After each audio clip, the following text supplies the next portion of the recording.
Good evening, everybody. Welcome to All Campus in the Rant Booth. We are here every Wednesday night, 10th Street in Ocean City, New Jersey.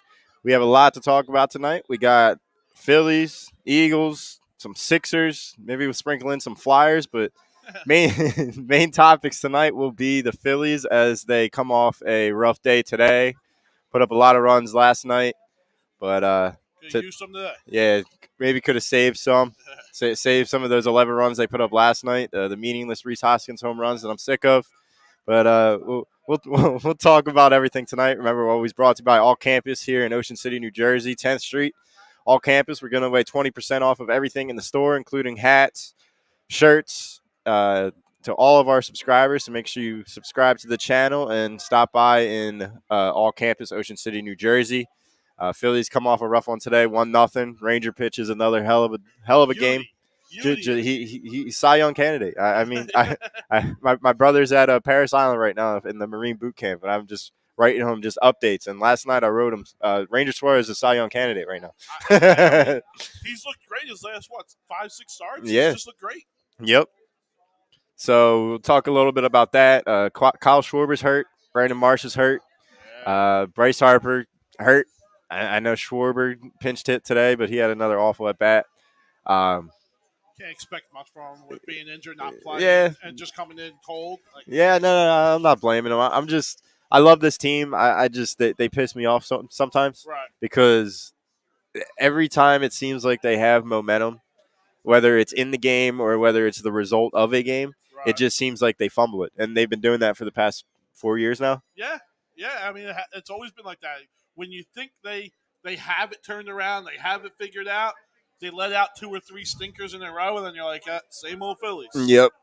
So we'll dive into that. We'll dive into what we think the lineup should be. We'll dive into the Marsh injury. We'll dive into whether or not we think we should go out into free agency and maybe pick up another center fielder, because they really we got Nick Maton playing in left field right now. I know it's Garrett Stubbs out there. One game, Garrett Stubbs has an arm. I don't know if he can do it. We plugged Rhys Hoskins in the left field, and we pretended that he was an outfielder for a whole season. So maybe Garrett Stubbs could go out there, but is it time to give doubleheader a call? You have to, right? I mean, I don't know who else you're turning to. Roman Quinn. I don't know if we're doing the Roman Quinn experiment anymore. You can't go that route. So, Nick Maton, he middle infielder playing left field against a poverty franchise, and he is what he is. He's not going to be able to be our everyday left fielder going down the stretch into a pennant race. I'm guessing Hall can't at all play outfield. No, that's just not an option. Yeah, so you put him at first base and move Rhys over to left, and then you're stuck with Castellanos, Matt Vierling, and Rhys Hoskins in the outfield. To me, you're not winning anything with that. And again, I hate to harp on it, and I know I say it over and over and over, but if I'm Bryce Harper and I'm looking at this crap show, I'm not coming back. I'm opting surgery. I'm out. So you can't win with that outfield. No, I hear you. You can't. I hear you. It's impossible. Our 6, 7, 8, 9 hole hitters are automatic outs. Yep. You can't win. Mm-hmm. No, it's hard to argue that, but at the end of the day, I feel like you're already too late into the season to not come back. Right. If you got 45 games left, something like that. Yeah. You, when you blink, 2 weeks from now, it's going to be September 1st, and all the kids are going to be back in school, and we're going to have a pennant race. And he's going to be back by that. Me and Brad and Rob were discussing it on Monday night. Bryce Harper will be back in time for that Diamondbacks San Francisco road trip, whether it's the Diamondbacks one or the San Francisco one. So that's the last series in August, and then the first series in September against the Giants. So this is where I'm at with it, though, right? If we right now have decided that Derek Hall can't do anything, Bryce has to be your DH, right? No other option there. He can't throw the ball. So what does Hall like? What are we doing? Is that just a dead bat? He's going to be coming off. He's going to be your Matt Stairs. That's a shame because you're going to have to play a Nick Maton or someone in left field whose bat is way superior or unsuperior to Yeah. what Well, Hall can bring you. so by the time Harper comes back, I'm assuming Schwarber's going to be full on left field again. Like there will be no other option because you can't have Schwarber and Harper platooning with each other every day in the DH spot. Shermer has a calf. Is it Yeah, a it's a calf? calf So strain. yeah, I mean, I don't. That could last the That rest of the stinks. year. Yeah, I mean, that I'll could tell you, last the rest of the year. that one does not feel good. Ryan Swope, they will score tons of runs and hit 4 to 5 home runs in one game in bunches, then don't score anything or hit home runs for days. That's baseball, though, Yeah. Brian. I mean, I'm not going to get down on the team for that. That's just baseball. It is the biggest roller coaster sport that there is. You're going to get hot for 10 games and you're going to be cold for 5. It's just what it is. I'm not knocking them on that. I'm literally just knocking the injury problem that we're at right now. And I don't know what Robbie Thompson is going to do. Like what I don't know what the answer is. I have no So idea. Odubel Herrera. Odubel's got to come back. And I know none of us like that. None of us want to even think about that. Right. But you have no other option, like you said. That's what I'm saying. Yeah, you're probably right. And as much as we don't like the way he plays baseball, whether it's the at bats, whether it's the fielding, The hustle, the lack of the lack thereof. Yeah, Yep. He does get hot in bunches. He can. So if he comes back and say September, he gets hot, right. and you need that center fielder because Brandon Marsh is I don't know. Looks like he's done now too. Yeah. He's probably going to be lingering on the 10-day IL just like all these other guys have. Right. And that 10-day IL, it seems like it's been turned into 10-day IL by 4. Yeah, it's a 60-day pretty much. Yeah. I mean, it literally, it's every one of our injuries are those injuries that linger longer and longer and longer because they're a calf, a hamstring, an ankle. You can't put a prediction on that. A doctor can't tell you, hey, in 2 weeks you're going to be ready to go. Yeah. No one knows. Yeah. No, I hear you. So I'm thinking Schwarber might be back by the end of the Mets series, depending on the calf strain. I mean, that's optimistic to me. Yeah. I'm hoping. Here's the worst thing, right? He comes back and re-injures, and it happens again. Then he's done. I've been through that right? a year and a half ago. Yeah. Calf strain was fine after a week. Came back, did it again. You really, really need to give those types of muscles, your hamstrings, your groins, and your calves, real time to heal. Yeah. So he may very well be out until August 2nd. Right. September 2nd, September 5th. I was about to say September. Yeah. Maybe longer. Yeah. So if that's the case, is Matt Vierling going to be an everyday outfielder come playoff race time? I think he's going to be. But again, that's not good news for us. Yeah. I mean, it's just not. There's no other playoff team that has a guy like a Matt Vierling in the lineup. Yeah. There's none. We're going to be the only one. I've never seen a guy strike out so many times with runners on second and third base with less than 1 out, less than 2 outs. His approach to hitting is the same. He goes up and tries to hit long balls. That's just his approach, and he's a serviceable player. He's just not a playoff team player. Yeah, and that's the difference.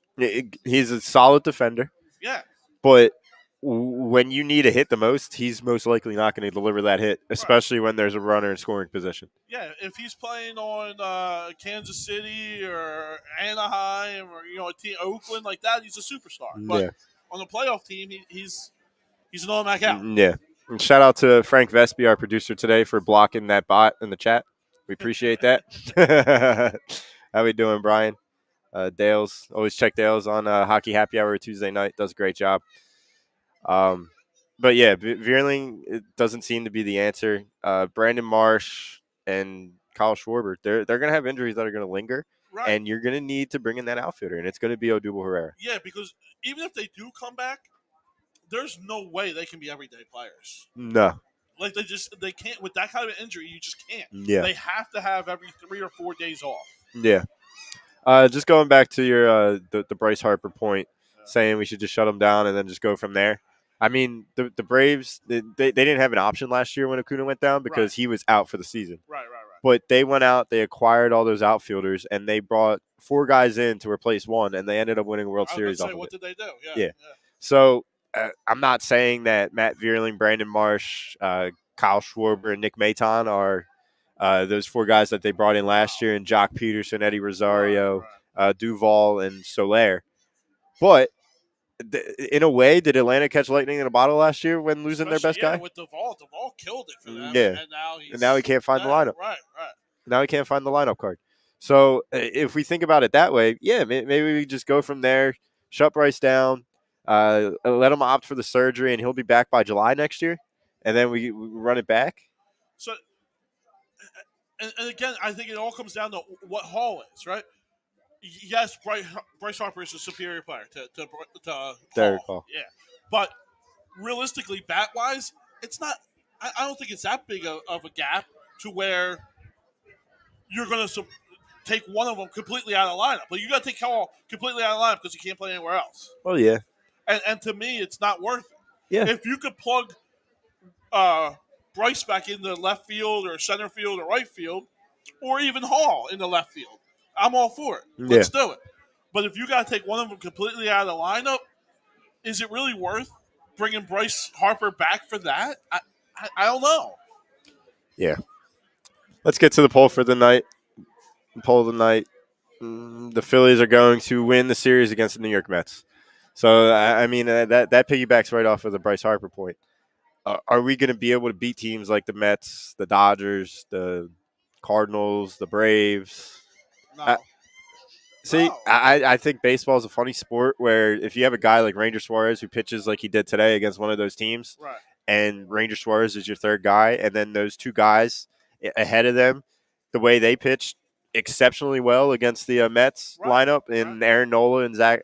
Zach Wheeler didn't really do much, but game, but you know what Zach Wheeler's going. I know Brad was trying to tell me that Zach Wheeler always gets owned by the Mets. It's just it's silliness. How can you say that when he's only pitched against them for a couple of years? Yeah. I mean, he was on the Mets, so how did they get owned? This year he's been rocked maybe 3 times, and I don't even consider Sunday a rock job.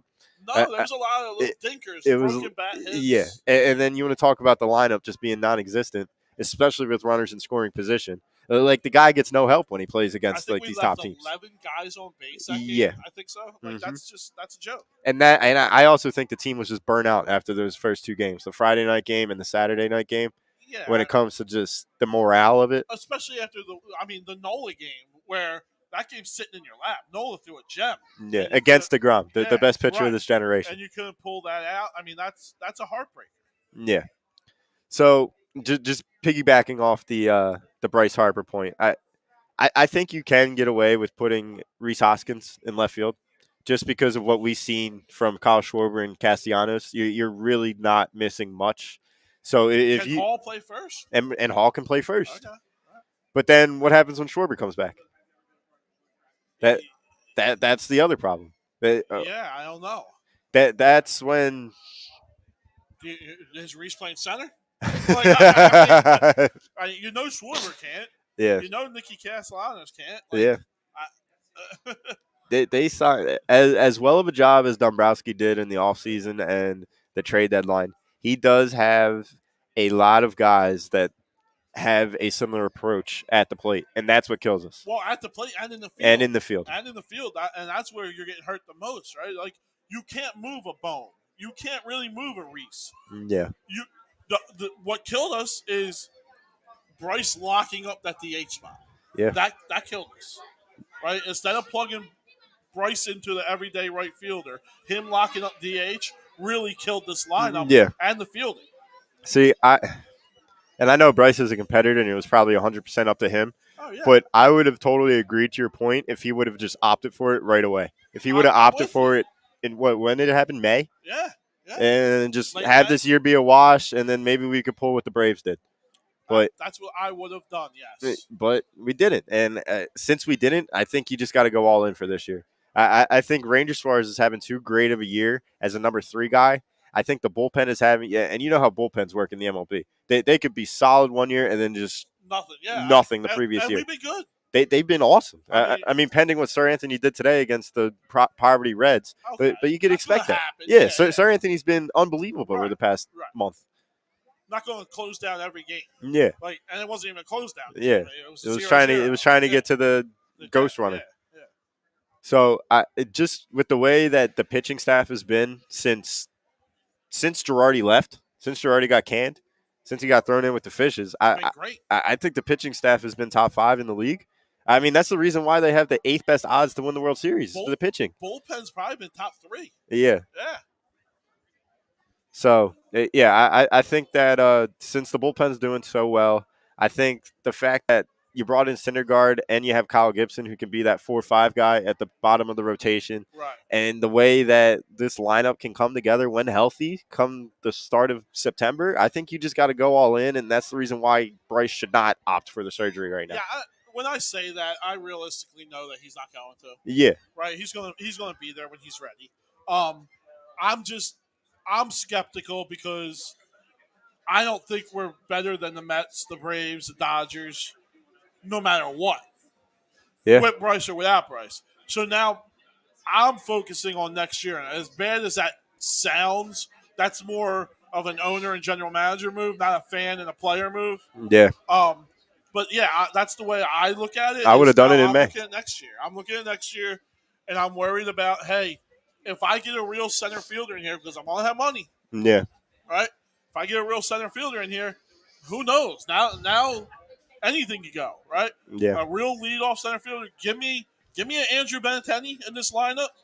Right. Yeah. And now we're talking a different story. And then it goes back to my Trey Turner point that you and I butt heads at. I think Benintendi's gonna get a not as big as a contract as Trey Turner, but close. If you're gonna pay Benintendi triple digits, which I think you're gonna have to, it'll probably be close to 100. It'll probably be the Schwarber Castellanos contract. Yeah, I can see that. So if you're gonna go triple digits, you might as well just go all in on Trey Turner and then have Brandon Marsh be your 9th guy and play a good center field. Because you have Brandon Marsh under control for the next 5 years. Yeah, and I'm okay with that. I would be okay. If you're willing to pay that money. Yeah, I'm okay with that. I just think, are you leading Trey Turner your leadoff guy then? Right? Yeah. I think he would have to be. He would have to be. I would like him better in the 2-hole, but if you don't have another hey, well, why not get Benintendi too? Yeah. As Tommy always says, stupid money, right? Yeah, I'd be all in for that. I don't think that'll ever happen. Because you got Benintendi as your leadoff center fielder, and then you got Trey Turner, and then you'd have Bryce and whoever you want in the 4, 5, 6 holes. Yeah, I'm all in for that. I don't think that'll ever happen. It'll never happen, but if Bohm continues to develop, I think he could be a solid leadoff hitter. The way he sees pitches. You want him as a leadoff guy? Who else are you going to put? I've been saying it all the time. Rhys Hoskins is your leadoff hitter. I don't know. I'm used. Right now in this lineup, Rhys Hoskins is your leadoff guy. Yeah, he's been playing a pretty good 2-hole guy too. I'm not in love with Rhys Hoskins because whenever we need a win, it seems like he's not going to do anything. But in a game like yesterday, where it means absolutely nothing in that Reds ballpark, he'll have 6 RBIs. He's got 27 home runs. Yeah, now? I mean, 26, 27 home runs, and the dude, he's producing. I don't know what else to say. He'll produce, and then he'll go ice cold, and especially in spots when we need him the most. I'm not gonna harp on Rhys Hoskins until I see him in playoff situations. Okay. So, and I'm hoping that he develops into a guy close to Pete Alonso. Like, I'm not saying he's going to be Pete Alonso, but close to Pete Alonso. Yeah, I mean, that's not going to happen. But I want that to happen. Yeah, but are you not going to take a 30 home run, 90 RBI guy? I'm taking that all day. It's just the empty calorie stats. All right. I mean, okay. Empty calorie stats. Like we're talking about like grabbing fake rebounds out here for baseball. We're talking about Splenda instead of real sugar. Just go with the real sugar. I don't think there is any mixed stats in baseball. Like a pitcher still pitches it no matter what. A hitter still hits it. Yeah. It ain't his fault no one's on base. Oh yeah, I mean that's why you need a Trey Turner or something in here just to get on base. Like I forget who said it. It may have been Brad on a Monday night where I wanted Schwarber in the 4-hole, and then Brad's saying, I love Brad, but he's saying that might put too much pressure on Schwarber. I think he's better off in the leadoff spot where nobody's going to be on base. I'm like, that's not championship baseball right there. That $100+ million are you kidding me? Says he doesn't have any pressure. You have 30+ home runs. How many RBIs do you have? You're 36 home runs or something? Yeah. He's batting 206. There's no reason why a guy that's batting 206 should be in the leadoff spot. I don't care what you're doing. I'm with you. And Rhys Hoskins was batting in the sub 200 earlier in the season. Early in the season, he's turned it around. He's turned it around. He's over 250 now, right? 240s. Yeah. The high 240s. But it's just this lineup just drives you insane because all they do is like I didn't know Castellanos struck out as much as he did until he came here. Well, until he came here. That's what drives me insane. The JT Realmuto getting paid the way he did, and I know he's been hot as of late. It's been more than high. I'm tired of this notion that he's not a good catcher. The dude is a phenomenal solid. catcher. Yeah. Not solid, phenomenal catcher. He's a top-notch catcher in the league. He is. But catchers in the league are running backs, in my opinion. Okay, but we have one. So I'm okay with it.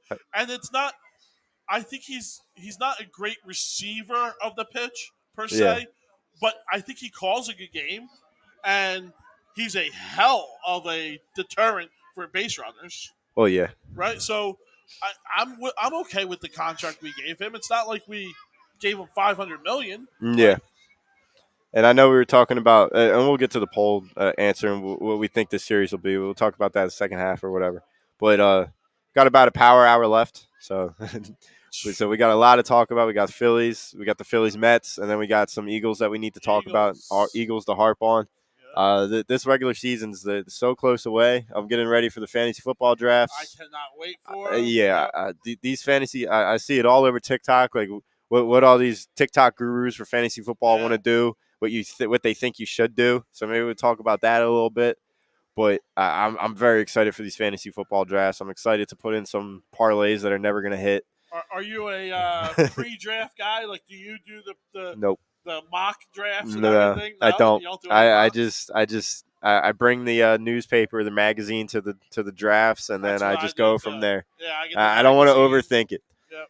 Because when you overthink it, that's when you draft guys like Christian McCaffrey, where he just doesn't do anything because he's hurt. Do you have your sleepers in mind, though? Yeah. Okay. Yeah. Travis Etienne in Jacksonville. Don't give them away. Hey, that is one of mine. None of these guys are listening to me. Yeah. All rugby junkheads. Definitely one of mine. Trevor Lawrence is another one. Yeah, Trevor in his first year with Doug. We all know what happened with Carson. And Christian Kirk, I think I have a good year for them, too. Christian Kirk, possibly, yep. There's a few other running backs. Running back in Denver that I love. I have a bet in for, I know it's not like a long shot, but Dalvin Cook to be the rushing leader this year. Okay. So if I had the number one pick, I'm taking Dalvin Cook. So, I know he's going around 6 to 8 right now. Yeah. It sounds like. So it seems as if those top 4 picks, it's going to be Jonathan Taylor. Right. Who was number 2? Christian McCaffrey. Henry, and then you got the Justin Jefferson and Cooper Kupp. How early are you going wide receiver? Going up there too. Yeah. Jamar Chase is going high. I have a firm strategy, and I know a lot of people hate it, but my first 4 rounds are all running backs. I don't care who. They're all running backs. I do not touch any other position until the 5th round. Yeah. Yeah, man. If Cooper Kupp's there, if I'm a 5th pick and Cooper Kupp's there, I'm taking Cooper Kupp. Yeah? Yep. I think that's the earliest I'll take a wide receiver. 5? Yeah. Okay. So. Who's your top 4 running backs then?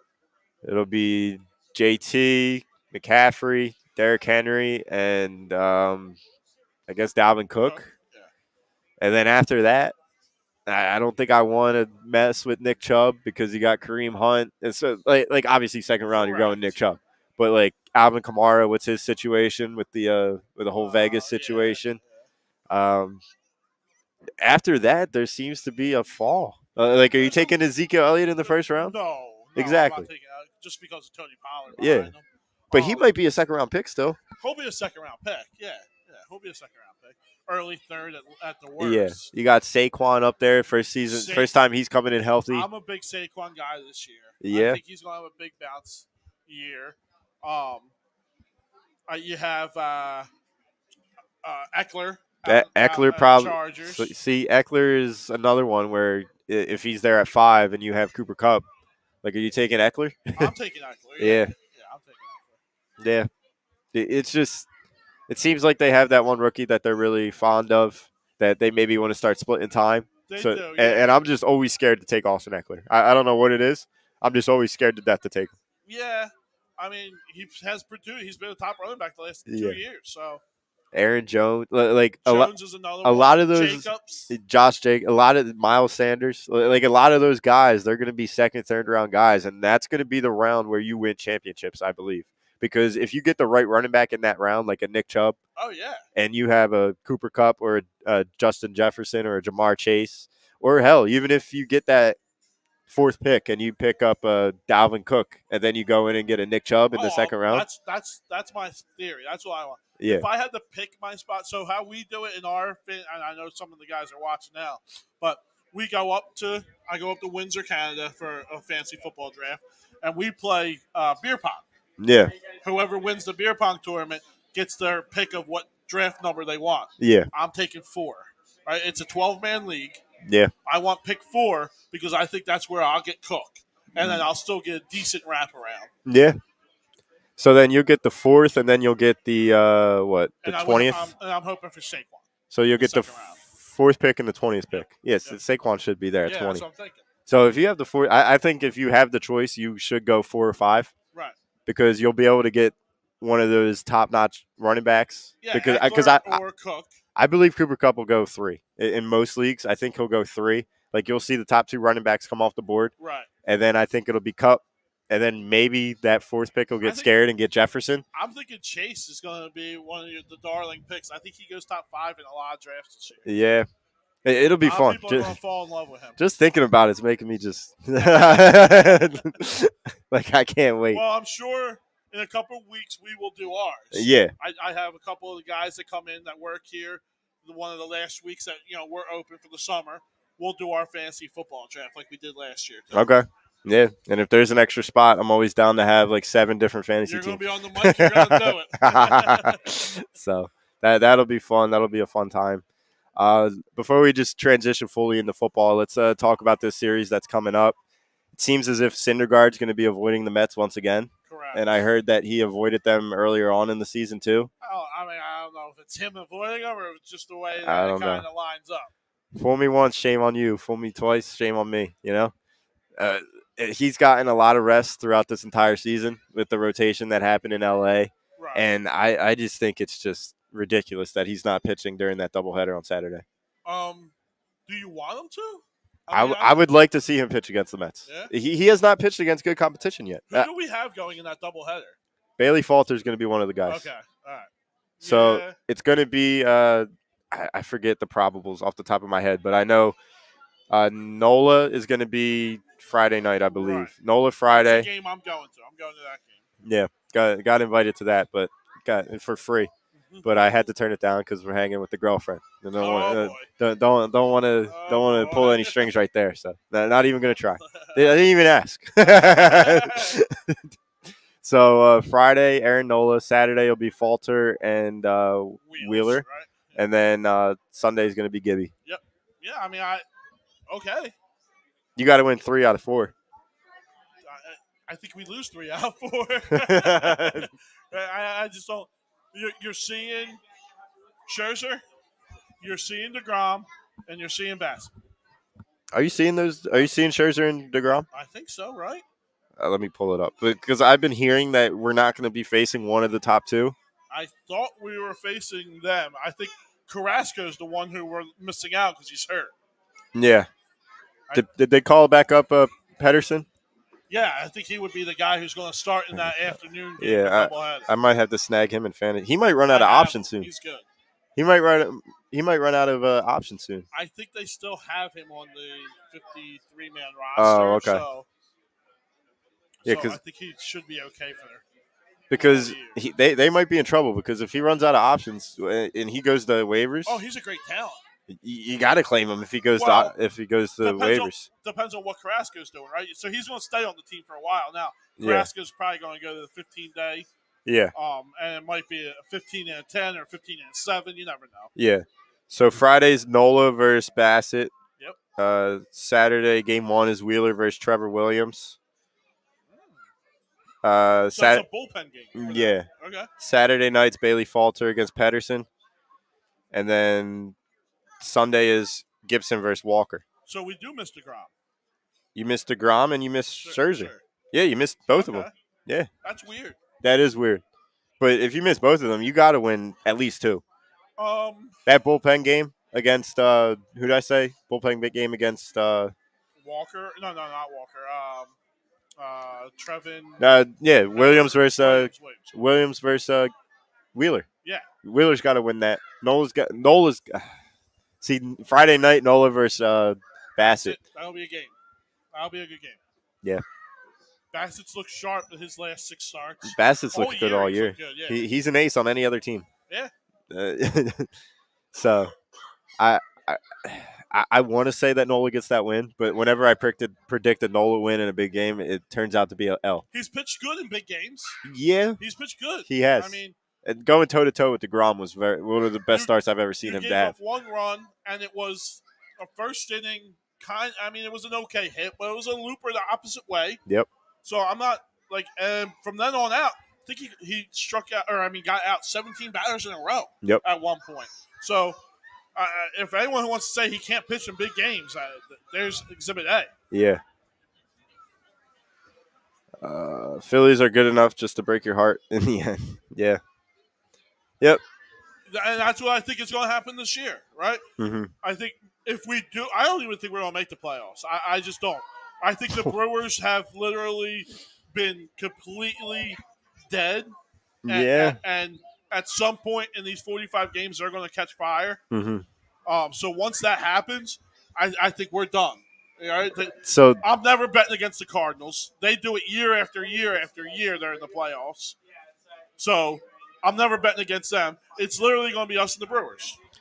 And the Brewers are going to catch hot. They're going to get hot. The only thing I have to disagree with is the Philly schedule coming up is just I don't want to say cakewalk. Right. But you're playing the Reds again. You're playing the Pirates. You're playing the Diamondbacks. The Giants have just completely fell on their face. Correct. But look at years past, and I know you can never really take this year for years past, but in years past, who beat us? The bad teams. Bad teams. But the fact that we are 14 games over 500 right now, or 13, whatever it is, 13, 14 games, it's because we've taken care of business against the poverty franchises. Right. We've taken care of business against the Pirates. We've taken care of business against the Nationals, against the Marlins. Let's see it going down the stretch. Yeah, right. And getting Harper back and getting Schwarber back, that's going to be a point in our corner. Oh, 100%. And not only is it going to be good just for the offense, it's going to be a team boost, a morale boost. Yeah. That should energize this whole entire locker room. You're going to get the best accusations at the trade deadline, the hypothetical trade deadline. Right. We get in the Gene Segura back, get in the Harper back. Well, you also have the roster call-ups coming up soon, right? Yeah. So we extend the 60-man, I believe. Yeah. So who's those 7 guys? Jalen Ortiz is on that 40-man roster, so he'll be up. Okay. He plays He plays a center field. A center fielder, so, do you call him up early? Do you call him up now, just to see what happens? Because you haven't really it's either that or Odubel Herrera. I don't know whose spot they're going to take. Is the next question. It'll have to be Nick Maton. Maton, you send Maton back down. Okay, I mean, unless you think Maton is a left fielder.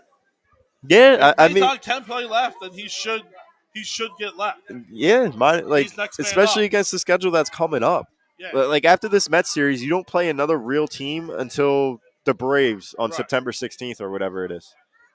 So, listen, I don't know. Like I said in the beginning of the show, I don't know what Robbie Thompson's going to do. It literally is going to be a hard decision for him of how he sets this lineup and who he puts in the outfield. Yeah. Right? No, let's forget about the lineup. Who's going to play the outfield? Yeah.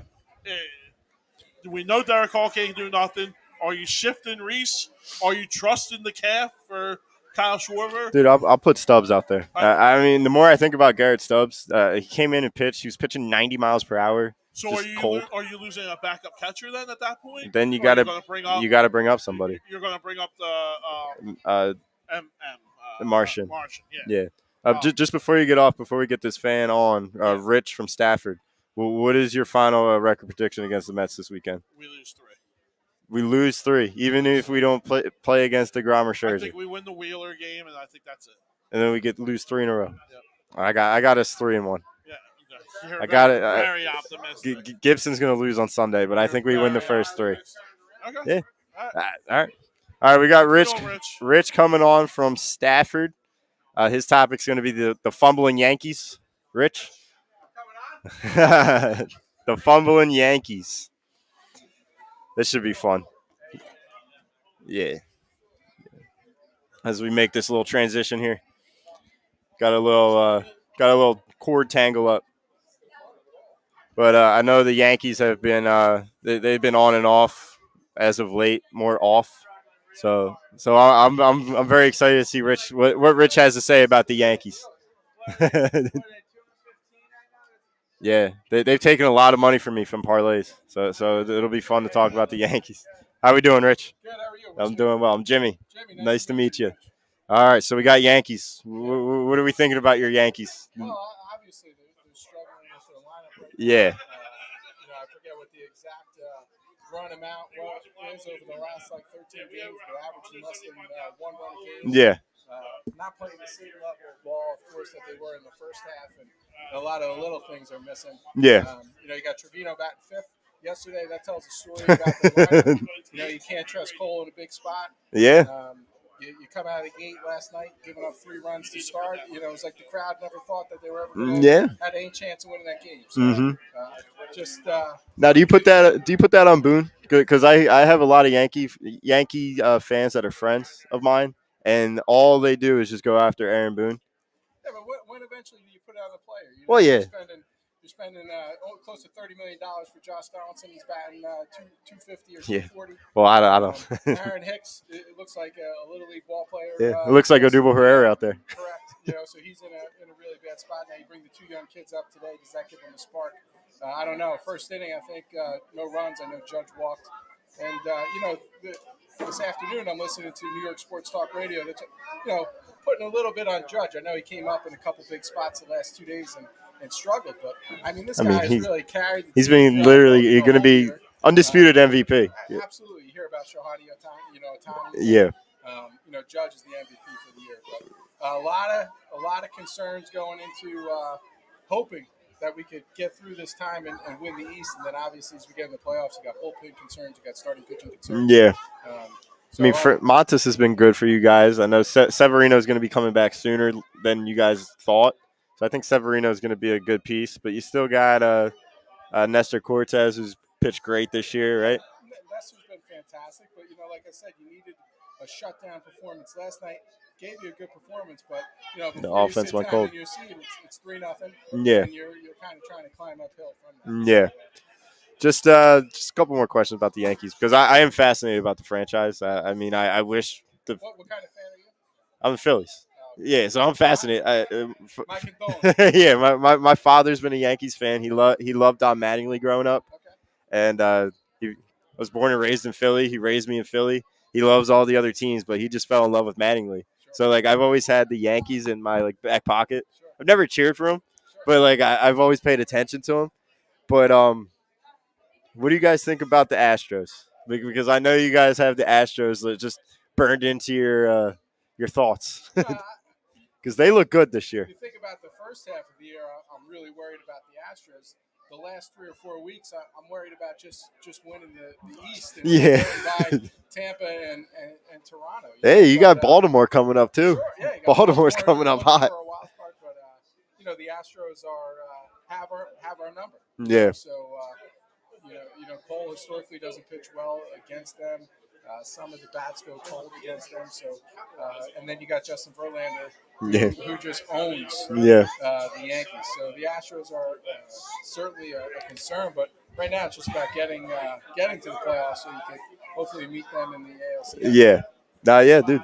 All right, thanks a lot. We appreciate it. All right. Yep, you as well.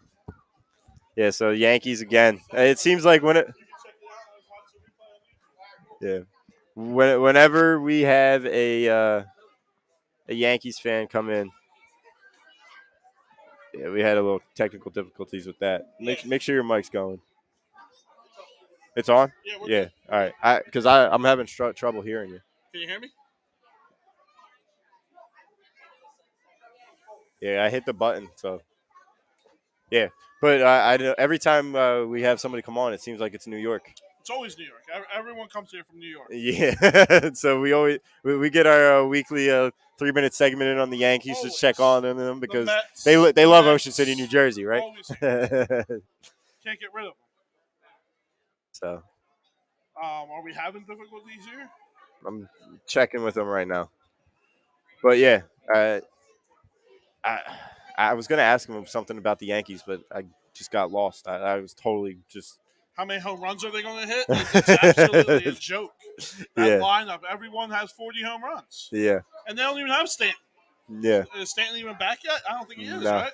Like, I know they're struggling and they're going downhill now, but yeah, they're still, 9 games up on the division? And yeah, then that whole entire division's above 500. yeah. The Orioles. I mean, Orioles could be a playoff team this year. they're all in wild. Dude, I was looking 2 months, maybe a month ago at the just World Series Flyers. I think the Orioles were like tied for 23rd. I'm like, Right. should I just put like $10 on this? Why not? I mean, But I they didn't. might make it. Yeah, They but might I be didn't. there. Yeah, but I ended up not doing it. I think they're half a game out of the wild card spot right now. Yeah, I mean, because they're right there. I think they're going for a sweep for the. They lost to Toronto today, I believe. I don't know if it's a final, but they were getting smacked by them earlier. Okay, all right. The Amanda video, my true love. She says his mic does not work. My mic does not work. All right, we'll get on that in a little bit. I'm hearing a little scratching in my mic as well. I don't know. I'm hoping we're all good. We need Frank in the back. Frank to the rescue. Frank, I need a lifeline. I do hear you okay, though. Okay. Yeah. I heard lifeline. What's up? Is John's mic working? Is everything working properly? Yeah, everything is working properly. You guys can still hear me, right? Yep. Yes. Okay. It was just when Rich, I believe, when he was on, the thing was a little bit further away than usual, so it was very hard to hear him. Like I could hear what he was saying, but he sounded very soft. All right, that's fine. Thank you for the lifeline, Mr. Vespi. No problem. All right. All right, so I think that's a little bit of our baseball tonight. Let's get into some NFL talk. I know NFL talk. I can't wait for this. Just NFL talk around the league. I'm. When are they starting the Cleveland stuff? They're starting that the practices, the joint practices. Oh yeah, that's coming up this week. Yep. And then they have the Sunday at 1:00, their second preseason game. Yeah, so I think this is the week where they do the 2-team practices, and then those 2 teams usually play each other in the week 2 preseason. Yeah. It's going to be a very important week for Jalen Hurts because this is the first time you get to be in an environment where you have other people against you for an extended period of time that want to see you fail. Right. So not only want to see you fail, but ultimately try to make you look bad to hurt your confidence going into the season, right? Yes. That's what everyone's gunning for right now. Yes. When you're facing the other teams right now, it's literally how can I build my confidence and take their confidence?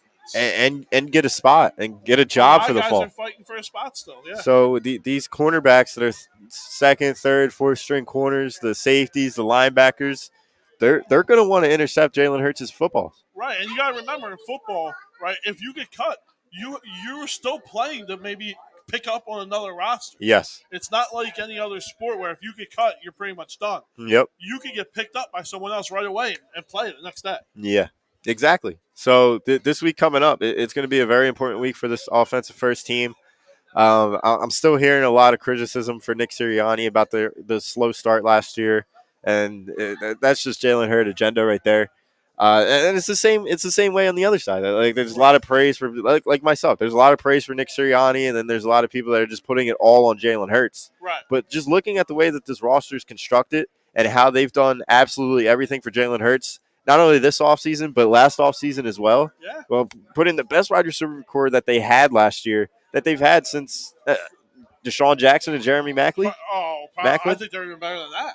Yeah. I mean, I think they're even better than that. I mean, I think you're talking going back to maybe the Randall Cunningham days. Yeah. Right? Because McNabb never had anything. Yeah. He had T.O. for a year. Yeah, that's it. So, I mean, I think you're going back to Cunningham days is when we had this good of a wide receiver core.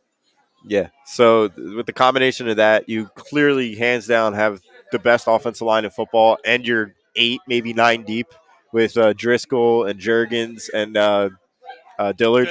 Yeah, and defensive line, you're 8 deep. You're 8 deep, and that's a full rotation. Yeah, that's a full rotation line. And you're in different schemes, so offenses are not going to be able to know what to do with that.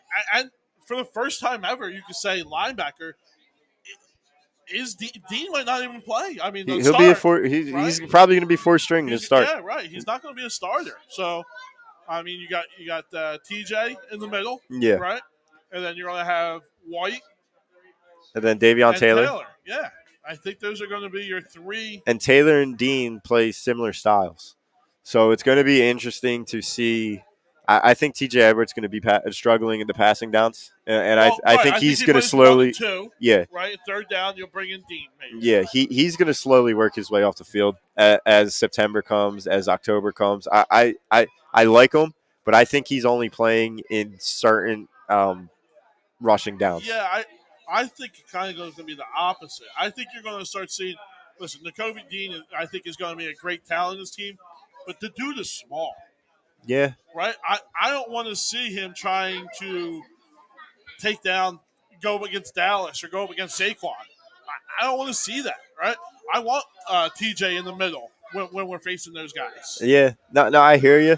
But when we have that nickel formation come out and you're, one defensive TJ's a liability then. Yeah. Yes. So when the personnel is you got Avonte in the slot and then you need those 2 playmaking linebackers in the middle of the field, I almost think you need to play Nakobe Dean there. Well, I think you could go Taylor and White, right? White's an every down guy. He's going to be a lock to play every down. He's an every down guy. Taylor, I don't know if he's going to be an every down guy.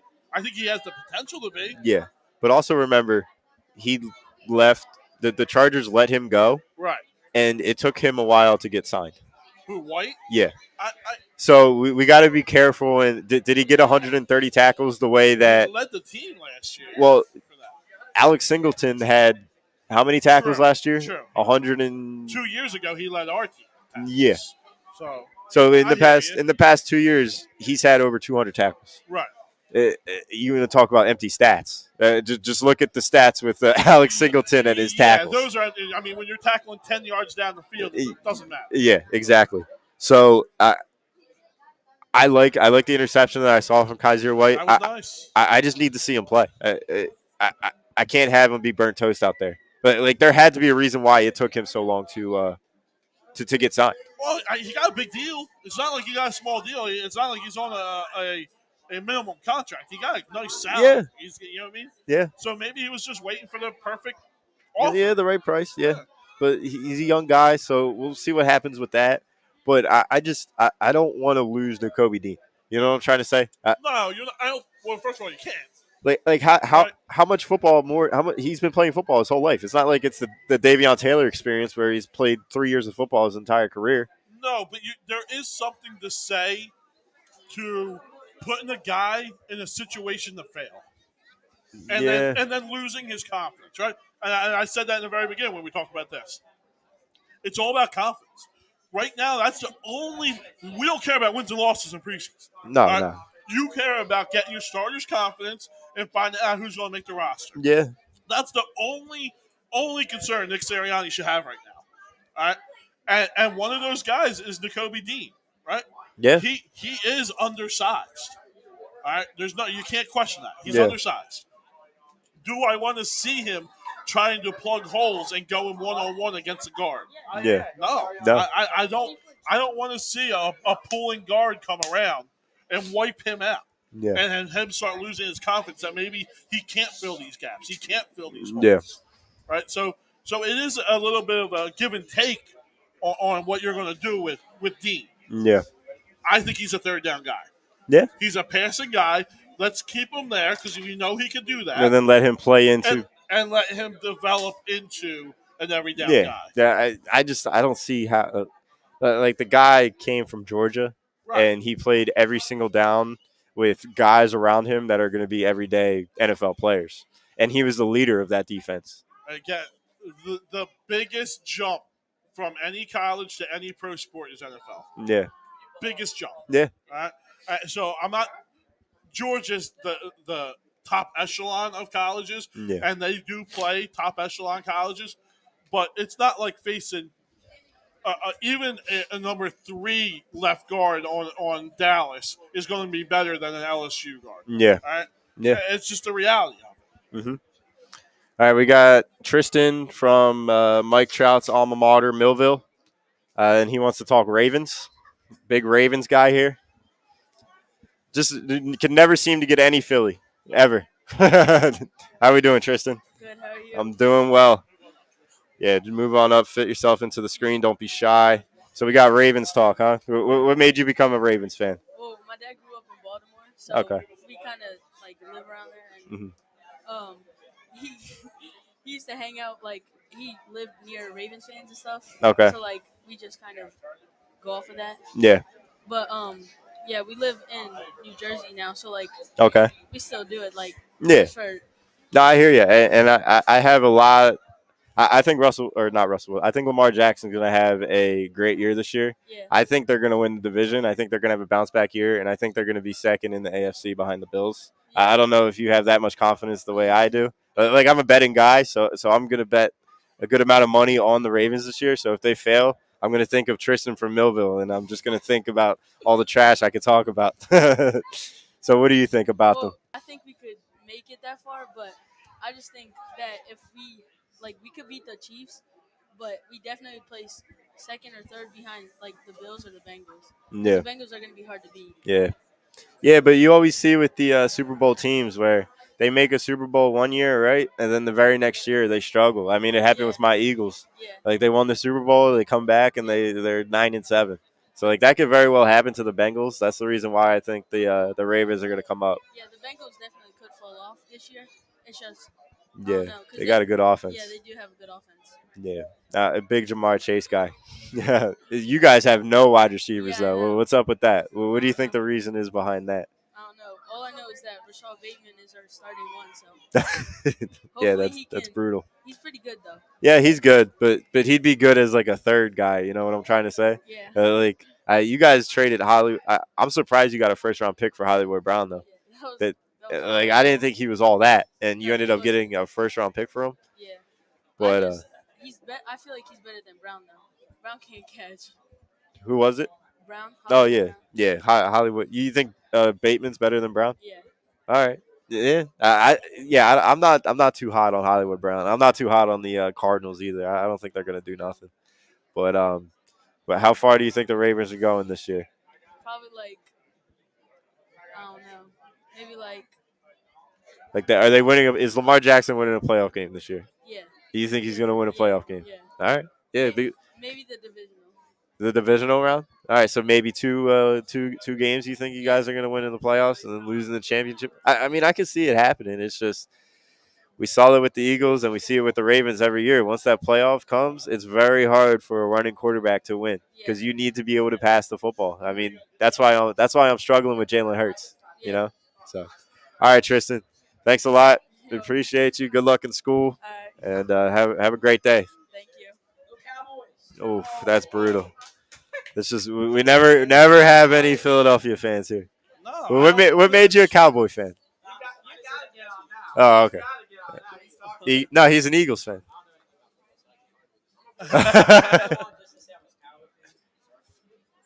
You want to come on just to try and be a Cowboys fan? What's your name?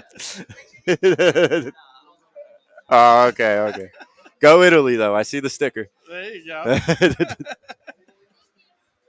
Guys. So, yeah. What was it, Ravens fan? Yeah. He said his dad was from Baltimore. It's always that excuse. Like, how many times do you think that's actually the case? I do think it might be the case most of the times, but were you born in there? Like, if you weren't born there, don't you have any links to? I mean, I was born in Northeast Philly, so like, I was always just 4 for 4. Oh yeah. All throughout, and there's just no other like excuse. Yeah. Like once you move to like a different area. Well, what are your parents? They're all Philly. They're all Philly. See, my dad wasn't. My dad was a Yankees fan, a Raiders fan. Yeah. And a Giants fan. Wow. So, San Fran Giants. Baseball. So you like the Yankees and the Giants. So I was born in Philly. That's where, you know what I mean? That's where it was. So you escaped the my dad was a fan, so I had to. Right. I mean, my dad, we still watch Philadelphia because that's our local market team. Yeah. So I grew up watching Philadelphia. Yeah. So my father, my father and my uncle, they're huge fans of Don Mattingly growing up. Right. So my uncle was all over the Yankees. All over the Yankees. My dad was too. Yeah. And then my father transitioned back to the Phillies, but I don't know what it is. I want to be able to Well, I think a lot of it is, right, especially the Ravens, why they have fans right now. Lamar Jackson. I mean, he's fun to watch. Yeah. Right? He's a fun player to watch. So kids are going to gravitate to that. Yeah. Who do they want in Madden? Who's the number one pick in Madden? Lamar Jackson. Yeah. Right? So I mean, that's why he was coming off in the first round of fantasy football drafts a couple years ago. Right, for his legs. Yeah. That's what it is. Because he was essentially a running back and a passing and a quarterback. You get double points. And in Madden, I mean, that's a cheat code. Yeah. Having him as your quarterback, it's a complete cheat code. So I know everyone gravitates to him. Yeah. Let's get back to the linebacker situation. Ryan Swope says, is Nakobe Dean fully healthy from his injury to return week 1? Yeah. Apparently he never had an injury. Yeah, I don't know what it was. I think that was just all a farce because he was falling so low. And that was maybe something just from his camp. That could be the biggest lie that wasn't a lie I think I've ever heard. Yeah. I mean, you're talking from a guy who was a top 15, top 20 pick. Yeah. To late third round? Yeah. I mean, we saw it with the Cleveland linebacker last year that got drafted in the second round. Notre Dame,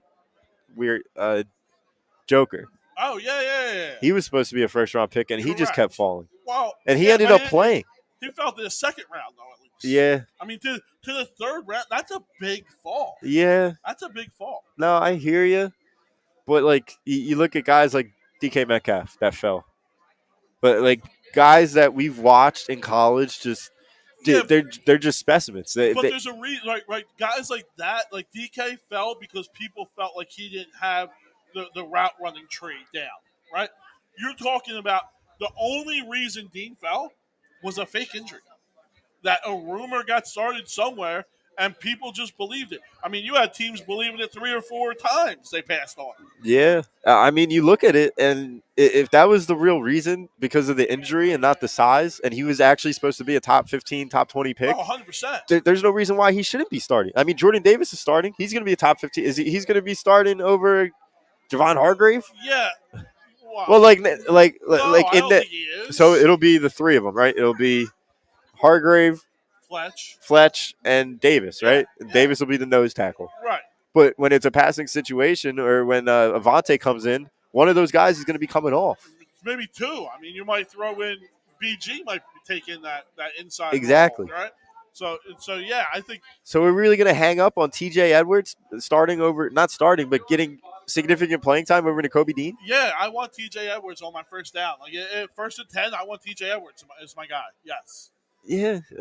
I mean, he looks like a Bobby Wagner, but he doesn't play like a Bobby Wagner. You know what I'm trying to say? I get it, but he does stuff the run. He fills a gap. I don't think Nakobe Dean, at least I saw him being able to make open field tackles. All right, but I did not see him being able to take on a lineman, shed him, and make a tackle. Yeah. We didn't see that in the preseason. Yeah. Hopefully we see it this game. Yeah, and I'm not trying to just go all over TJ Edwards, but we're talking about a guy that played significant football his entire life and is a prospect of Georgia, and he was supposed to be a first-round pick. He's an undrafted guy. Oh, you're talking about Dean? Yeah. Okay. Yeah, I mean, listen, I do. I think Dean's a great talent. I just don't think he is an everyday guy right now. Yeah, but he should be by week 2. Maybe. You found a gem, and there's no reason to you want to talk about just throwing him out there, and then at the possibility of failing and losing his confidence. Right. How about not playing him at all, and he loses his confidence? You don't have to do that. Third downs. Any 3rd and 5 or longer, he's my guy. Yeah. Yeah, we'll see what happens. We'll see. But we're talking. I'm seeing reports that he's the 4th guy, and Davion Taylor's ahead of him. A guy that I agree. I think he is because I don't. They're about the same size. But can Dean play the outside? I don't think he can. I think he can only play the inside. I mean, that's why you got Kaiser White in there too, who's a very similar linebacker, just bigger. And then you got the safeties that are probably going to be falling down, and then you got the 3 corners that are going to be out on the field. And then you got that outside linebacker, whoever it's going to be. I mean, Hassan Whiteside. Hassan Reddick. Reddick, yeah. He who is Hassan Whiteside? Center for the basketball guy. Yeah. Just gotta love the Freudian slips. Yeah. But yeah, you got Hassan Reddick who would be falling into coverage as well. But like Gannon has a lot to work with up his sleeve. He has a ton to work with. And the 2 big bullet points is you have corners. Yeah. Right? And we didn't even talk about that yet. You have Bradbury and you have Slay. And then you even have Maddox on the inside, which I'm very happy with. Pretty damn good slot corner. So you have, if you want to go one-on-one and go all-out blitz, man, Gannon can do it. Yeah, better. We can all-out blitz 15% of the time, and I think we can feel confident in doing it. Yeah. Ryan chimes in, says, please make sure to look up the Bills' assistant QB coach, Shea Tierney. He was previously an intern at University of Alabama. Josh Allen has so much to say about him and how much he has helped. Allen thinks he is the most underpaid person on the Bills and deserves more credit and attention. He graduated from my high school a year prior to me. So, yeah, I mean, assistant coaches, they have a lot to do with how the roster is constructed and how people play. Yeah, just speaking on Allen, and we're talking fantasy, I'm staying away from Josh Allen this year because I do think him losing his coordinator and Dable, is going to affect him. Yeah. Right? So I'm kind of shying away from him, and I'm treading more towards a Trevor Lawrence because of what they gave him. No, that's smart. Right? Because Josh Allen's probably I'm assuming the first quarterback is probably going to – in leagues where you got smart guys drafting, it would be third round pick, 3rd or 4th. I would say 3rd, yeah. 3rd, and if you could get a guy like a Travis Etienne instead of a quarterback, you 100% go for that running back. Yeah, I'm in, and that's what I don't think I put coaching, especially in the quarterback position, very high. Yeah. Right. Patrick Mahomes is a good quarterback. Yes, he has all the talent in the world, but Andy Reid is a quarterback whisperer. Andy Reid and Bieniemy have done a great job with him. Staying a year behind Alex Smith, that helped him a lot. Right. So, and there's another guy, similar, Trey Lance. Trey Lance is another like darling this year. Everyone's fallen in love with. But he has a good coach in Kyle Shanahan. He spent a year behind Jimmy Garoppolo. Now, I don't know if Garoppolo helped him as much as Alex Smith helped Mahomes. There's coming out with Garoppolo right now, like how he's ignoring the coaching staff and he's not really being a part of the team right now. He got signed $100 million to play quarterback, and he's a backup. And the guy led his team to a Super Bowl and then led them to another NFC Championship game. NFC Championships, right? Was it 2? Well, including the Super Bowl run. Right. Okay. So he's gotten you that far. You traded for him, and then paid him over triple digits, and you're just gonna not uphold to that because you think Trey Lance is the guy. I could be mistaken in saying this, but I think in that span, he's the 3rd winningest percentage-wise quarterback in games that he's played. Yep. I mean, the games that he plays, he wins. He wins football games. Yeah. And that's why I think that's how Jalen Hurts needs to play, because you have a roster. So Jimmy Garoppolo just needs to make the throws, the big boy throws. Jalen Hurts just needs to make the big boy throws. Well, you mean the critical throws. The critical throws. He needs to be able to throw a crosser going to the left side. That's what he needs to do, because he didn't do that against the Giants when Jalen Reagor dropped 2 game-winning touchdowns. Well, I was just about to say that. He also did, and we had a lot of drops, too. Well, yeah, but he wasn't throwing the crossers. Legitimately, what the New York Giants do to us is they run slants across the field, and whoever the quarterback was, whether it's Daniel Jones or Eli Manning or whoever else, they made those throws all the time, and the receivers caught it and they ran down the field. I need Jalen Hurts to be able to throw that type of ball because those guys are going to be open now that A.J. Brown is in here. Yeah. Now that Dallas Goedert is going to have less attention on him. Quez Watkins is going to be open all season long. I think Quez Watkins is going to be a very underrated player for us. If he plays. Yeah. If they play him. He'll play. He'll get some playing time. And if Jalen gets him the ball. Because the amount of times that I saw Quez Watkins just wide open last year and just either A, the ball sailed over his head, or B, it wasn't passed to him, it was just ridiculous. He didn't miss – Jalen did miss a lot. And I'm not going to – I am by no means a Jalen Hurts guy. But I am a Jalen Hurts is my guy. Yeah. Right? And then there's a difference in that. Yeah. It's the turnover factor. That's it. If he stays away from making turnovers, I think this team is strong enough around him roster-wise to make up for his missing a touchdown every now and then. But you also can't go 3 and out on 3 passing plays because that's as bad as a turnover. That's going to happen, but it's not. But if it happens in critical situations. Well, fourth down. You need to be able to score the football. If you're losing games like you did against the Giants last year, 10-7. Right. I know we could say Jalen Reagor dropped the ball 2 times as much as we want, but a lot happened prior to that drive where Jalen Hurts could have single-handedly won us that football game. Yeah, and I mean, listen, I'm not knocking it, but Tom Brady did lose 10-7 games also. Right? Yeah. Aaron Rodgers got killed in the playoffs also. Yeah. Right? So I can't say that it doesn't happen. I don't want it to see happen. But as long as he's not doing it week after week after week, yeah, you can't ask for a home run performance every single week. Yeah, it's not going to happen. We got Don and Matt chiming in. Don saying that Derek Carr is going to be a sleeper QB this year, and he needs Jalen Hurts to throw 3 picks in week 1. Thanks. No, Don. and you better be there, Don, when we come up there. Yeah, I want to see you at the tailgate. So, and Matt Walsh. If Reagor is on the team, it's going to be a travesty, in my opinion, because you got 5 receivers that are better than him. No, he will, but it's going to be a travesty. I mean, A.J. Brown, Devontae Smith, Quez Watkins, Zach Pascal, and Greg Ward are all light years better than Jalen Reagor. I hate saying this. The only reason he's making this team is because he's a first-round pick. Who else is doing it? Greg Ward. No. Greg Ward doesn't make this team. Quez Watkins. I mean, if he could do it, yeah, I would love to see that. But as of right now, Boston Scott. No, stop. Right now, they can catch the ball. I think Reagor is your. They know what to do when the ball is punted inside the 10-yard line. Reagor does not. Reagor does not. No, he's hard. Not. Anybody else back? Put Darius Slay back there.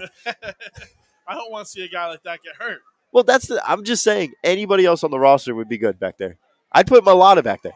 Stop it. He's a rugby player. Rugby pride. Did you see him running people over in rugby? He can move. It would take a whole team to bring him down. Dude, honestly, I would like to see maybe put a Reagor back there and then have Mulata flank to like his left or right, and then just give him a toss and see what happens. But that'll be awesome. No, but, I do think Reagor makes the team just for that fact. He's your punt return. Yeah, that's going to be their excuse. That's going to be their reasoning behind it because he's a great special teams guy. That's why JJ was on the team for as long as he was because he was a good special team guy. JJ was the best blocking wide receiver in this league. Yeah, and then they transitioned him to tight end and he couldn't do anything, and that's why he got canned. Well, I think we tried to trade Reagor and it didn't work. Dude, if you could trade JJ for a former 4th-round pick. A 5th, right? It was a former 4th-round guy. Okay. You could trade Reagor for a 4th-round guy. All right. And what was the corner we got? Safety, yeah. And he's had some serviceable NFL plays. Yeah. Like in 2 years, I think he has over 100 tackles in 2 years. Okay. Couple forced fumbles, an interception. Listen, I just think Reagor is going to make this team. Just because it's dead money going out if he doesn't, and Eagles aren't really in the category of giving out dead money. Wow, Ryan coming in strong with this play. So Ryan says the Jalen Hurts play when he ran out of bounds, when he got drilled to the head, he should have not even ran. He should have stayed in the pocket and looked to throw. I forget who criticized him after the game regarding that particular play. He needs to be disciplined and know when to stay in the pocket so he's not always looking to throw. Yeah, I mean it's true. I'm gonna be real. I didn't watch the game. Okay. I don't watch preseason games. Those are the games where I just look at the stats and then I just go from there. So I tape it and I watch it so I can skip the commercials. Yeah. So I didn't necessarily see that play, but what Ryan is saying, I'm not shocked. So what I'm hearing is he went, he looked for his first read, it wasn't there, and he darted out the pocket, and then he got hit. He also made 7 yards. Well, I mean, he made 7 yards, but play. Was he making that in the Buccaneers game? No, because they were stacking the box. All right, again, different roster, yes, different mentality, a different year. And I hate to harp on it. I want to see some teams stack the box like Tampa did to us in the playoffs and then get away with it this year because I don't think it's going to happen. Yeah. I think our wide receivers are going to win one-on-ones this year. Yeah. I mean, they were winning one-on-ones last year. Give me an A.J. Brown. Yeah. One-on-one with anyone. Give me a Smith one-on-one with anyone. I'll take the slants all day long. Yeah. No, yeah. I'm taking it. I think that's what it's going to be. I think this is going to be your true West Coast offense. Yeah. The ball will be out of Jalen's hands every 3 seconds. If he goes to 4 seconds, he's tucking and running. Yeah. That's it. And I'm okay with that. Yeah. Make your first read, make your second read, not there, go. I don't need to see you get to the third read. Yeah, I don't need to. I don't need to see I need him to consistently look for that second read, though, because I'm thinking 9 times out of 10, one of those 2 guys are going to be open. Right. Well, get to your one read and usually a check down, right? One read, check down. If it's not there, I'm okay. Go get that 5 yards. Go get that 4 yards. Yeah. I'll live with it. It's gonna be interesting to see. What are we thinking about the safeties? Because it seems like the safeties it's a circus right now. It's a merry-go-round. Well, you would hope Tart would have been a little bit. He's just non-existent. He might not make the team more than what he has been. There's a lot of negative chatter around with him. You brought him in to be that quarterback of the secondary. Yeah. Right. I know Slay's your primetime player, but usually his safety is your quarterback play caller back there, and that's what we thought Tart was going to be. Yeah. It's not transition. It's just they're not giving him any time to like they're not giving him any first team reps, which I'm confused. Like that'll be interesting to see how much playing time he gets against the Browns or what he does in the practice versus practice session. Who do you think gets? Do we play all our starters one half in game 2? Oh nah, I think it's another possession again. No, stop it. They gotta get more than one possession. Yeah, I think it's maybe 2 possessions. Like Jalen Hurts, I don't think he plays more than 2 possessions. What game 3 are they playing more? Game 3 they won't play at all. No, that's the philosophy nowadays, right? You give them one series, I think. Like the Rams don't play anybody at all. The Bengals don't play anybody at all. You also got a 38-year-old Matthew Stafford, right? Who's been through it all. We had guys sitting out against the Cowboys in Week 18 last year, like we did anything. We locked up a playoff spot. We couldn't go up. Like, we were locked. I think maybe playing a quarter the way that the Cowboys did. Or not even. How many quarters did they play? Well, they had a chance to move up. We were locked into that spot. Yeah, I was totally out on resting all those guys. Like, they did anything at all. Yeah. They beat up on Garrett Gilbert. And I know you say don't knock on who you play. You can't go. You can't. But you can't ignore it. If you play real teams, you're not making the playoffs last year. It's the bottom line. Okay, I give you that, but that's not the way the schedule was. Well, and the same thing for this year. Are we going to have that excuse this year? No. It's a weak schedule again this year. It's not an excuse. It's just an observation. Like, Derek Carr was, 29 for 30? Right. Yeah. I get it. I hear you. I just don't – what do you want – how do you want to fix it? Like, I want them to go beat up on the bad teams. That's what we're supposed to do. I want them to practice. Practice, like you just wanted them to play Week 18. I wanted them to not like they looked like they weren't ready. Do you think we play Week 18 that we come out and we smack Tampa then? Not smack, but I think you would have had a lifeline. You would have had a heartbeat. No, stop it. If you're telling me you can't get up for your first playoff game, no matter, I don't care if you're out for 6 weeks. If you can't get hyped and get ready for your first playoff game, you don't belong in the league. My only point was I just don't think they deserved that rest. It's like any other job. Like they did not do anything to go above and beyond to be able to miss out on work that day. Here you go. What did you have their record being last year? What did you predict them to be? I had them 10-7. We could look at the tapes. Shut up. We could look at the tapes. I said this roster looks pretty good. The schedule looks pretty weak. Really? I think Jalen Hurts, as long as he does okay, I like what the offense looks like. They had the best wide receiving core that they had in a long time. I liked the offensive line, and I thought Jalen Hurts was going to do exactly what he did last year. And that led to how many wins? 9? Yeah. Yeah, I thought they were going to get to 10. This year, I think they're going to get to 12. Well, then that's where we are different then. Yeah. Right? Because I had them winning 5 games. Yeah, I know a lot of people were out on them. To me, they went above and beyond what I ever imagined them being. So I was thrilled with last year. Yeah, Evan had them at 8, and I had them at 10.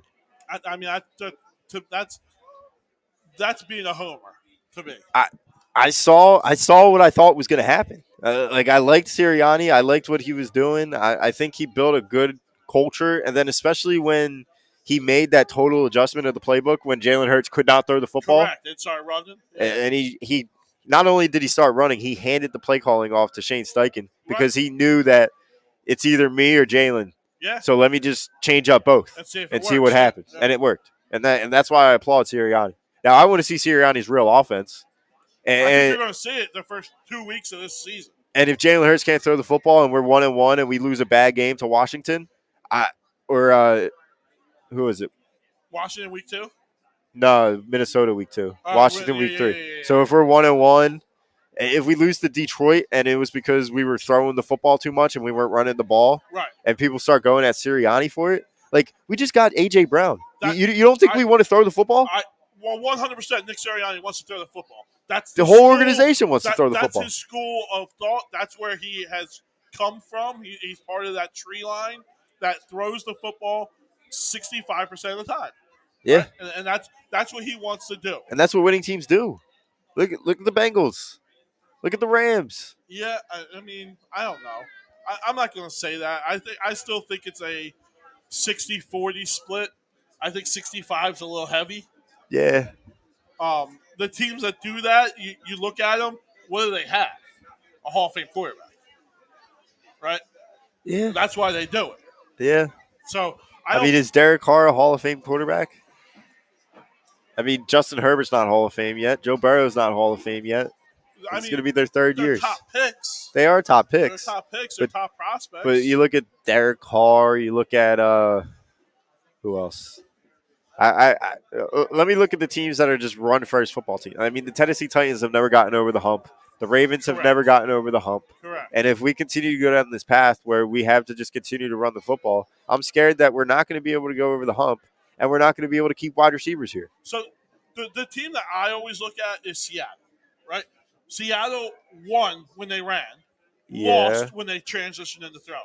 But they also lost a lot of guys on the defensive side of the football, and they were the best defense, one of the best defenses in league history. What do we have? We don't have. We don't have. Potentially have a top 5 defense. Yeah. We potentially have a top 5 defense. So if we're trusting Jonathan Gannon to be able to do that, then I'm all for. Why is anyone not? You should. But Russell Wilson also proved that he was able to throw the football, and that's why he got traded. But he also lost. Yeah, but he also won. He won running. Remember the Super Bowl that he threw where he should have handed it off? Well, yeah, that was one of the most egregious mistakes in sports history. Yes, it was. That's why I am a believer that Tom Brady is just fake. But we'll get into that during an off season, maybe in January or February or March. But what I'm saying is, there's only one thing to me that can derail this team into being a 4, 5, 6 win team, and that's turnovers. Yeah. That's it. Yeah. We win field position battles, we'll win games. Yeah. I mean, you see it with the Panthers game last year where Hurts was just abysmal, and then the defense bails you out, and then Hurts has his one and only game-winning drive of his career, and he only went 28 yards. And I think that's going to happen a lot this year. With the roster that we have, I think we're going to get a lot more turnover. I mean, you put in, like I said, 2 more, Slay and Bradbury. Yeah. All right. That's 2 top 15 corners. Correct. And then you add 2 linebackers who can really steal the ball in the air in White and Dean. Yeah. Right? And you get Taylor back. Yeah. Man, and you add to that defensive Hassan Reddick. line. Yeah. BG looked good in game 1. I'm very excited for the front 7. I'm very excited for the 2 corners. Safeties have been slacking, but going into the season, we were high on them, right? Like, yeah. Go and get Tart. Everyone's like, "Oh, this is great." Yeah, I still think it's going to be Marcus Epps and Jaquiski Tart. So do I. I think they love Marcus Epps, and it seems like Marcus Epps just grabs the football out of the air. Correct. He's in the right spot at the right time whenever he does play, and I think the guys around him are going to make him so much better than what he actually is. That's what I'm saying is now with these 2 corners, elite corners that we have, it's got to elevate everyone else, especially the safeties, because now we also have a middle linebacker in White and Dean who can get down the field and cover the middle of the field. Yeah. No, the defense should be top 5, and if they're anything less, I'm gonna be disappointed.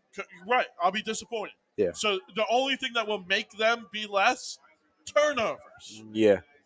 Right, you can't give them a short field. Yeah. If you win the turnover, I mean, win the turnover battle, you're going to win games. But you look at the Cowboys too; they won the turnover battle by an astronomical amount last year, and they still lost the playoff game. Yeah, that might just be an anomaly because they're the Cowboys. I was just about to say that. I think it's just that's the culture that team is in right now. Yeah.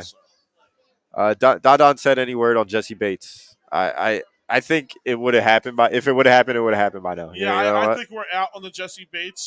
So I think everyone's out on it. I think he stays. Yeah, I haven't even heard anything from their camp if he's reported or not. No, he hasn't. I don't think he's reported, but I do think at some point he's not going to sit out and waste a whole.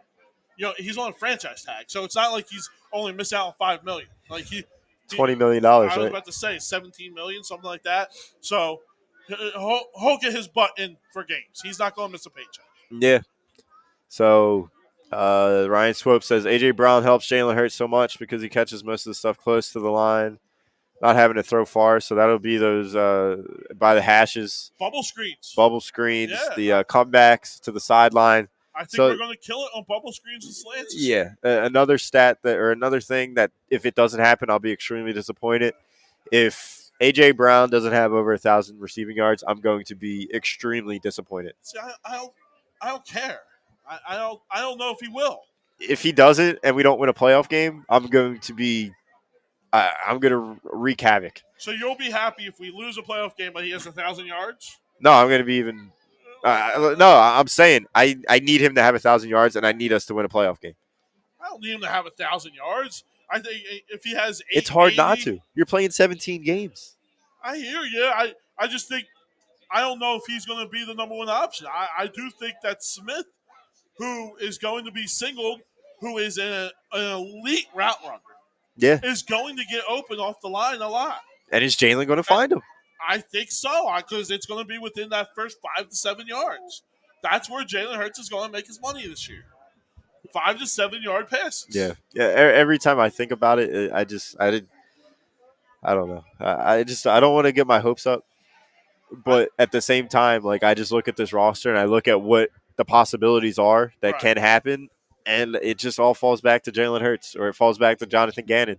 Right. I mean, listen, if you put an Aaron Rodgers on this team, this could be the best roster that there ever was. Yeah. Right? We all know our weak spot is our quarterback spot. So let's minimize it. As a fan base, let's stop expecting him to throw for 5,000 yards. Yeah. All right? He's not throwing for 40 touchdowns. Let's get that out of our heads. Yeah. Let's just hope he doesn't turn the ball over. Yeah. Right? Go get me 3,200 yards. Go get me 22 touchdowns and have under 10 interceptions. Right? Run for another 600. Run for another 10 touchdowns. Yeah. That's a hell of a year. Yeah. With the rest of our lineup, with the rest of the roster, we should compete. Yeah. No, I hear you. And as long as we do all that, and if we lose a home, like, do you think we're winning the division? Yeah, I think the division should be ours. Yeah. So that means we get a home playoff, and we were talking about this on Monday night. I don't know if we get a home game though. No, we have to because we win the division. A home playoff game. I don't know if we have home field advantage. No, I don't know. I think we're going to be the third. That's where I have us. Yeah. I think we'll be the third, so we will have a home playoff game, but are we going to be able to beat the 49ers or the Vikings Arizona, or the Cowboys yeah. or Arizona? Like, if we don't win that game, do you think the season was a success? Because we basically got as far as we did last year. And we improved the roster significantly. Yeah, I think it would be a success. I mean, I can't listen. There's a way we can win, and it be a bad thing for people, right? What happens if we win a 10-7 game? Everyone's going to knock Jalen Hurts. He can't get it done, even though we win. I'll tell you right now, he can't get it done. I'll be in the moment, and I will talk myself into the fact that we'll be able to win whatever the divisional round or whatever. I'll talk myself into saying, "Oh, we won that way. Our defense is going to carry us. Jalen, you need to just make a couple throws and let's win this way throughout the playoffs. Then I'll be happy." What happens if we lose and Jalen Hurts throws for 350, 65% passing, 4 touchdowns, but we lose? Like, is that a success? Do you deem that a success? It depends if it's the Dak Prescott stat line. Like, are we going to be down 33-7 going into the third quarter? And he has to throw? Yeah. Listen, you can't say something's going to be a success or not a success in the NFL until you see it. Yeah. You have to see it because the game matters. Yeah. Right? 100%. The way, the style that we play, we saw it last year. Right? The first 3-4 weeks, whatever, last year, this team looked horrible. Yeah. Horrible. It wasn't our play. Then we change it, and now everyone's on the board.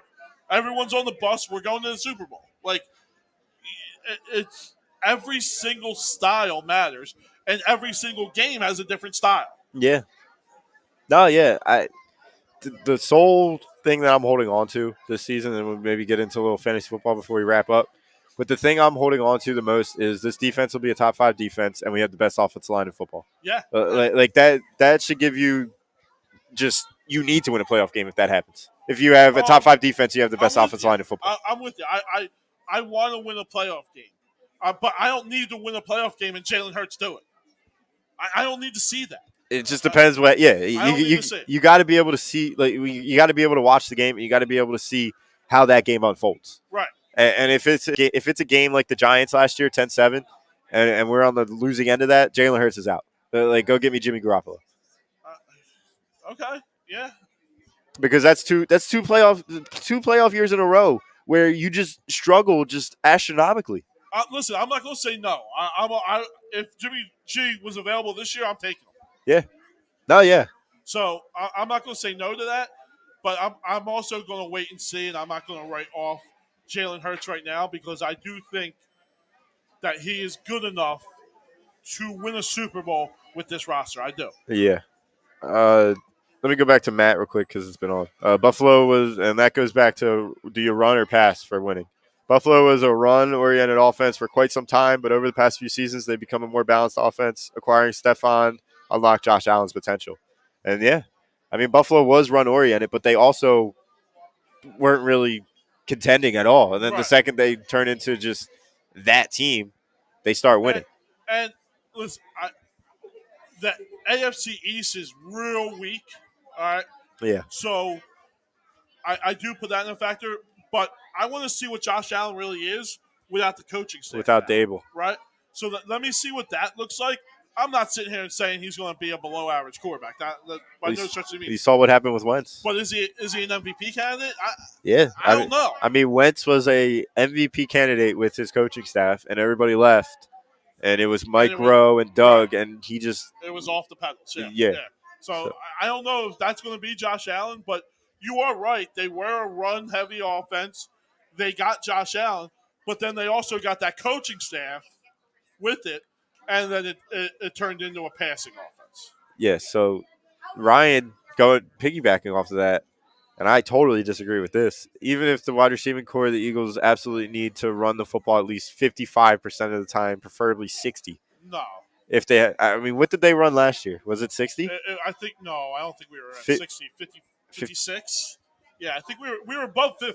So Ryan has no hope with Jalen Hurts if he's saying that. Yeah, and I don't know if he's saying that because he's really on my side of, hey, let's control turnovers, or if he's saying it because he really says Jalen Hurts can't do it. Yeah. Right? Because, again, it's a different philosophy. It's a different mentality, different game plan. Yep. Are you running the ball to run the clock out and to control the defensive, control the field position, or are you running the ball because you feel like your quarterback is in that thrower? That's a big combination difference. Of both. But you know this organization wants to throw the football. You know this coaching staff does. You know that. Yeah. But you know Roseman and Laurie want to throw the football too. Yeah, I mean you drafted a wide receiver every first or second round now for 3 years, and then you trade it a first round pick for one. Correct. I don't know. This team, I'm very excited to be able to talk about actual football games pretty soon. Yeah, and to me, it's not even talking about football games, but it's talking about the what if of the game. Yeah, and that's we didn't have that last year, right? There was no what if. Like last year, we all knew Jalen Hurts was what Jalen Hurts is. Now it's like, hey, Jalen Hurts, you got weapons, you got an offensive line, right? Yeah. You've been in the system now 3 years. This is your third year. Right, now it's time to really take a step. Yeah. Now it's time to take a jump. Let's get the turnovers down. Let's get the field position winning, and let's see what this defense and this running game can do for us. And the defense isn't going to be giving up 80% completion percentage again this year because that was another reason why you got killed in the beginning of the year. It wasn't just Hurts and Sirianni. Yeah, between the 20 and the 20-yard line, we absolutely got murdered. Yeah. We got murdered in the air. We were playing 15 yards off and just got picked apart on 5-7 yard comebacks. And I'm going to be very disappointed in this franchise if Gannon plays the bend don't break defense again. Because I don't think he will either, but if he does, there is no reason why you should have gotten rid of Jim Schwartz. Just listening to him and how he wanted to draft and how he wanted to construct this defense, he wants to blitz more. Yeah. He just felt like he couldn't. Yeah. Right, and right now, there's no reason why you don't do it more. He should be blitzing a lot more this year. Yeah. All right.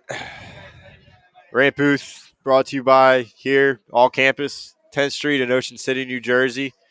Come into the store today. Come visit us. Only here on A2D Radio. You come in, you're subscribed to the channel, you get 20% off anything in the store. So make sure you check us out. We're here every Wednesday night. Here only on A2D Radio. Once the football season starts, we'll be transitioning to Sunday mornings. Yep. So we'll be live here Sunday mornings before the game. So make sure you check that out as well. We'll be here all season, talking all NFL, especially Eagles, talk about fantasy football. We'll talk about everything. So excited for this NFL season to start. Thanks for joining with us tonight, guys. John Coyle over to my left. I'm Jimmy Rodweller. Have a great rest of your night. Take care, guys.